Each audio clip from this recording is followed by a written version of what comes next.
ang record ng ating mga kandidato. Wala sa kanila ang may bahid ng dugo dahil sa tukhang. Wala sa kanilang kasabwat sa pagbulsa ng sako-sakong pera, pinagsamantalaan ang krisis ng pandemya, pinabayaan ang ating mga kababayan na magkasakit at mamatay. Wala sa kanila ang mga pumapalakpak sa China at natutuwa pa kapag tayo ay binobomba ng tubig. Tinatamaan ang ating mga Coast Guard, hinaharang ang ating mga mangingisda, ninanakaw ang kanilang huli. At bukod pa ron ay inaagaw pa ang mga isla natin para maging bahagi ng kanilang bansa. Wala po sa kanila ang tilang sakristan ng isang bulaang propeta na nasasakdal dahil sa pagyurak sa ating kabataan at sa ating kababaihan. Wala sa kanila ang tagataguyod ng pugad ng krimen, ng sentro ng paglalapastangan ng mga kababaihan na mga pogo. Tayo ngayon ay nasa sangandaan ng ating paglalakbay bilang isang malayang bansa. Mga kabansa, nawala na sa sariling katinuan. Ha? Can you imagine? Hindi niya alam yung reenacted budget. Ang gusto raw ng natin ay shutdown ng government. Aba, nasaan yung talinong pinakita niya sa amin nung sinusuportahan namin siya sa protesta niya sa Comelec? Ha? Nawala ho. Ibang-iba ito eh. Parang may sapi, no? Parang nasapian lang kung ano. Wala na hong institutional memory itong presidente natin. This president and his family is in a state of panic. Desperado na ho sila dahil miskin anong gawin nila, it seems they can no longer win the hearts and minds of the Filipino. And this is not because of any force destabilizing them. They have succeeded in destabilizing their own rule because of their corruption, because of their abuse, and because of their malgovernance.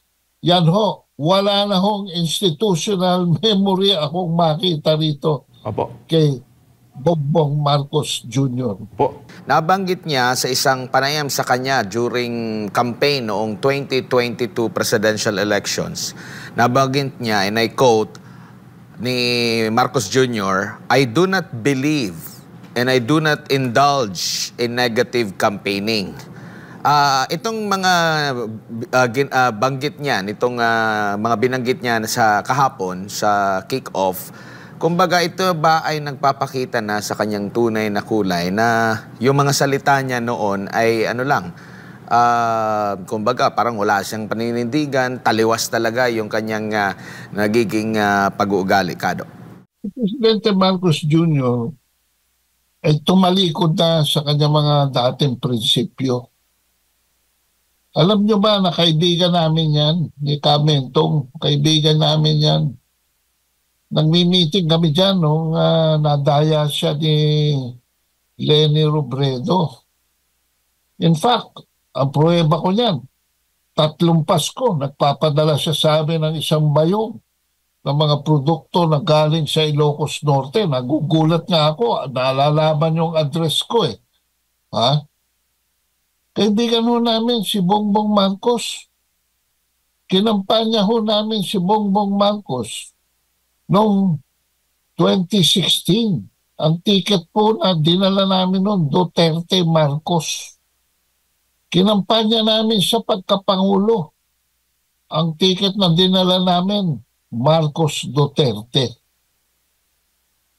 Ang pinagtataka namin ay, of course, after the elections, nabudol tayo. Alam naman natin, nabudol-budol tayong lahat.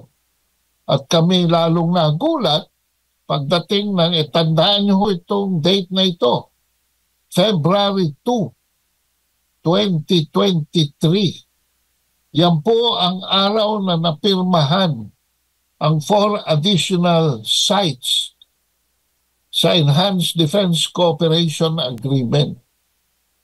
Yan ho ang 180-degree turn ni Marcos Jr.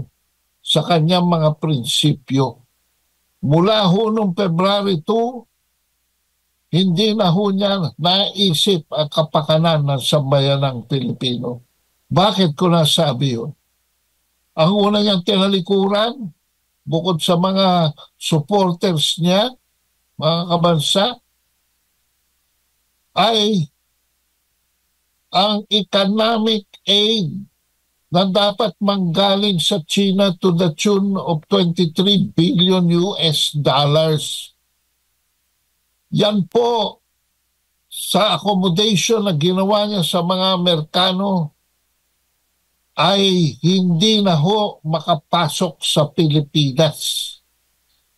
In fact, anong pruweba ko niyan? Ang pinakasimpleng pruweba ko niyan ay wala pa po sa 10% ng Chinese tourists ang nakarating sa Pilipinas mula noong February 2, 2023. From 2017 to 2019, ang total Chinese tourist po na nakarating sa atin dito na nagdala ng $1,000 bawat isa at nag-empleyo ng 2 Pilipino sa bawat isa sa kanila ay 4 million. 4 million. 1 million in 2017, 1.3 million in 2018, and finally 1.7 million ng 2019.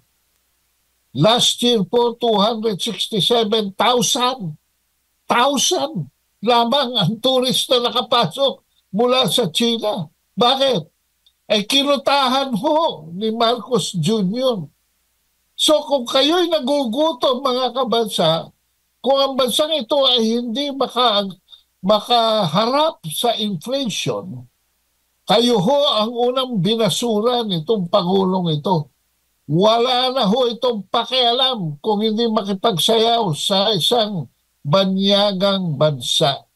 At kung ano na lamang ang sabihin, yun na lamang ang kanyang gagawin. Pangulong Bongbong Marcos tila nagpasaring sa kampo ng mga Duterte sa isang kick-off na ginawa sa Ilocos Norte upang ipakilala ang mga senador na kanyang iniendorso.